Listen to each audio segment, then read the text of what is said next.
You had mentioned having to kind of layer things in, and what I wanted to find out a little bit more about is how the sound design fits in with the music and vice versa, because it can be very easy for one to overtake the other. And I know that if that underlying sound beyond just the music, if that goes away, you very much notice that it's not there.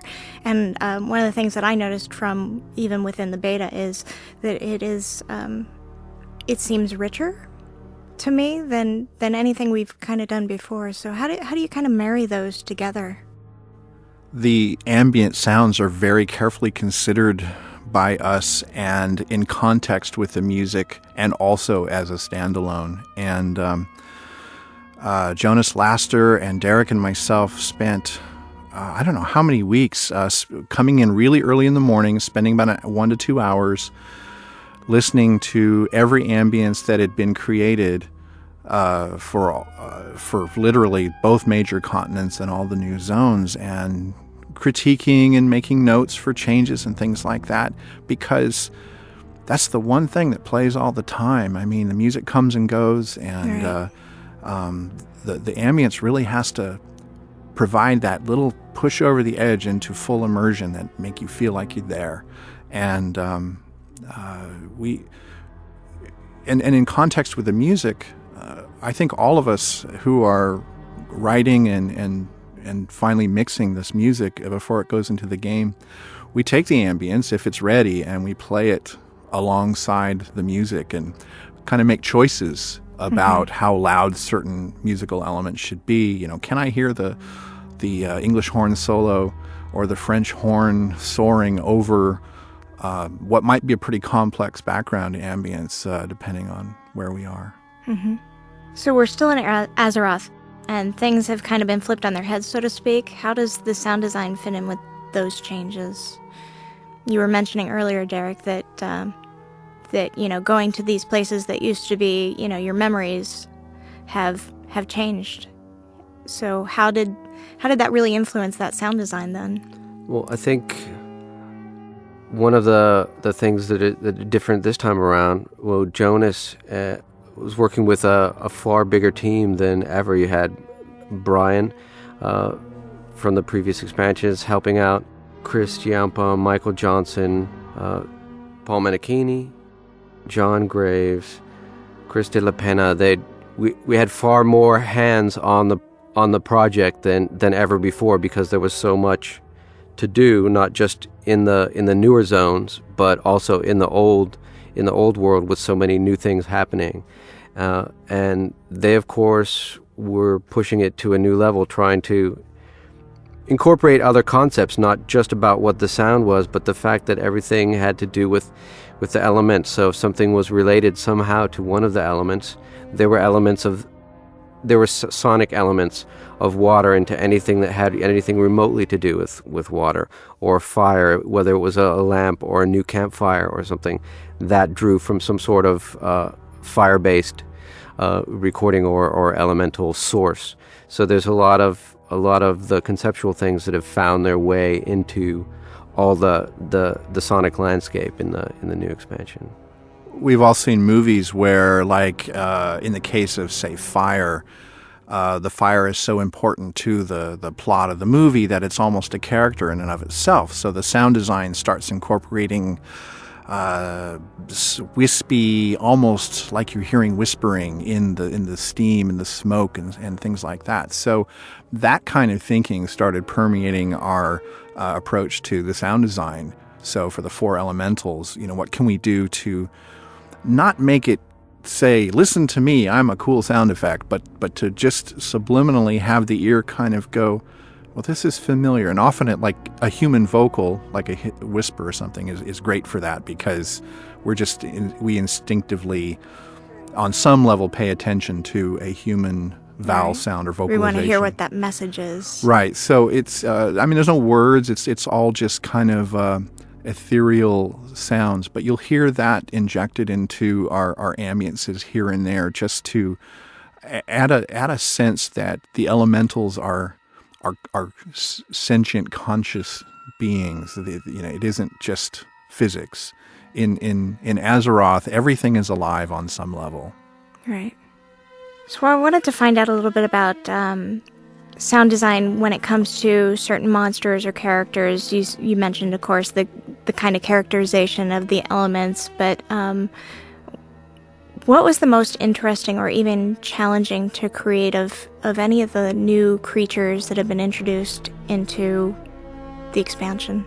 So while Russell and I mostly deal with the music, I will speak. There was one particular spell that we did that was musically related. We knew some of the art and the sprites create golden, shimmering music notes and staffs and stuff when this one spell. This happens in the Halls of Origination in Uldum, so we wanted some sort of special effect when this particular boss cast this. We called it reverberating hymn.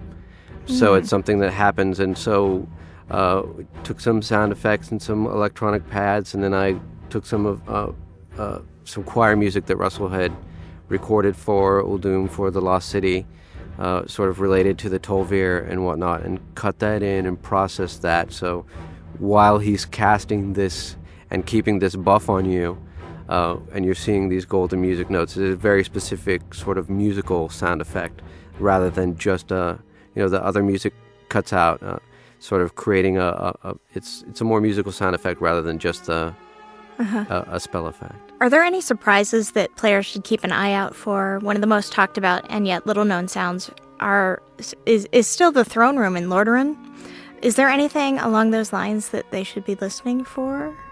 Because Cataclysm is all kind of about moving forward and what's happening to Azeroth as a result of the Cataclysm, there weren't quite the same historical reference opportunities as there was when Brian Farr first did the Ruins of Lordaeron and paid homage to the coronation ceremony and the big ringing bells. You walk in and the bell is ruined on the floor, but you can kind of hear the memory of it tolling for the great event. And then in the next hallway, you hear the kind of ghostly voices of the cheering crowd and everything. And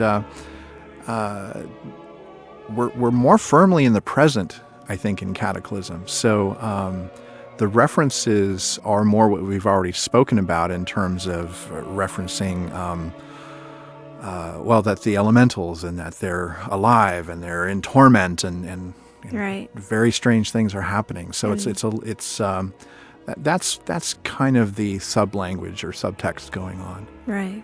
There's certainly a lot of musical nuggets for people who notice that or speak that language. They'll hear lots of. Some are more obvious than other references to past themes, but there's a lot hidden in there, and there's a lot to be discovered in terms of what themes you hear at one point or one area of the game that link or are related to another thing, but just in a different context. So there's certainly a lot of that going on musically.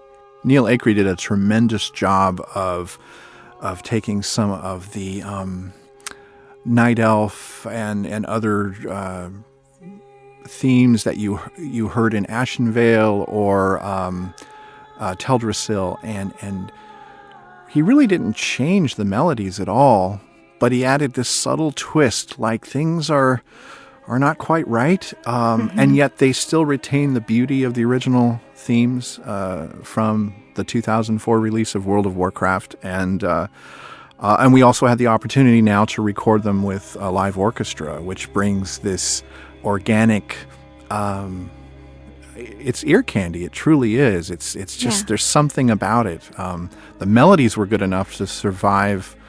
I mean, they can play on a simple piano, they can play with synthesizers, they can play with an orchestra, and they still convey an awful lot. But you add the live musicians into the mix, and it just it makes the whole experience feel more human, and you can relate to it. Maybe the word I'm looking for is timeless.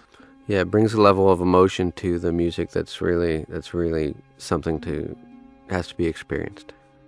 Yeah, something that I was thinking about is that as I was listening, it definitely has that World of Warcraft feel. And as a player, you know that it's World of Warcraft. It has those signatures. But I think it also stands alone as something that anyone could listen to and really appreciate. It's a lot of fun to cut together the soundtrack album that's in the collector's edition, because the goal there is to create a listening experience that stands outside the game. So we tend to focus on the themes that, or at least the versions of the themes, where they're presented more as foreground or midground music, where it's okay to say, hey, listen to me. This is, a lot of them might be the intro pieces that you hear the first time you walk into a major city or a zone for the first time. After that in the game, after you hear that version, the music will tend to recede a little bit more in the background. But those more triumphant or expansive versions are the ones that tend to end up on the album. So the idea is to make it something that you can listen to outside of the game and have it resonate with all your memories of playing and take you back, be an experience in and of itself. Although people should still make sure that they're turning the music on in-game, right? Absolutely. Well, the two support each other. That's right.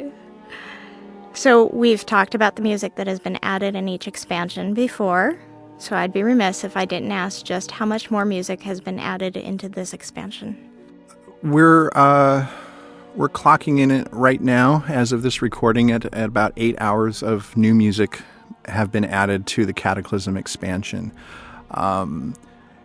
And that's actually pretty much on par with what we added in terms of minutes to Wrath of the Lich King, but it's not really about how much, it's about the appropriateness and the quality. And Cataclysm is so big, I mean, it affected so much of the world that there isn't enough disk space and right, bandwidth in the world to really put the variety of music that one would be tempted to put in everywhere. So in keeping with about the same amount of music, what we've tried to do is be very judicious and have a real intentional combining of the old music that everyone knows and loves with the addition of the new music, and have the two interplay. And again, parts of it will feel familiar and parts of it will feel new. And as a whole, it's like all of the music, in fact, in the game has become our palette now. Because if you add it all up, the amount of music in World of Warcraft is something like 36 hours. And this big treasure trove of music is what we can now draw upon as we find maybe there's a little corner and the Twilight's hammer is tucked over there, and they're doing something. We've got a selection of cues that we can draw upon to help just paint in that color. And same with all the races and right. There seems to be something for everybody. And just so everybody knows, there's no music has been removed. There's any of the music you know and loved. It's still in there. It might not be where you remember it being, but it's always there. Nothing has been removed. Absolutely. So that's all there. That'll make a lot of people very happy to hear. Right, and we actually there's a lot of music also that didn't make it. We just didn't have enough room to accommodate all the music that we would want to have in it. So good that bodes well for the future and more music to come. I don't know how you're going to top this one. All right. I'd like to thank Russell Brower and Derek Duke for taking the time to talk to us. I look forward to hearing more in the game. It's our pleasure. Thank you for having us. Yeah, thanks everyone. I'd like to hand things off now to Community Manager Lylira. Hello everyone, this is Community Manager Lylira, and I'm joined today by a very special guest, casting and voiceover director Andrea Toyas, to discuss the incredible voice acting our players will get to experience in World of Warcraft Cataclysm. Hey Andrea. Hello there. How are you doing? I'm doing good. I'm excited to be here. I'm excited too, so let's get started. This is the first BlizzCast episode in which we've really had the opportunity to explore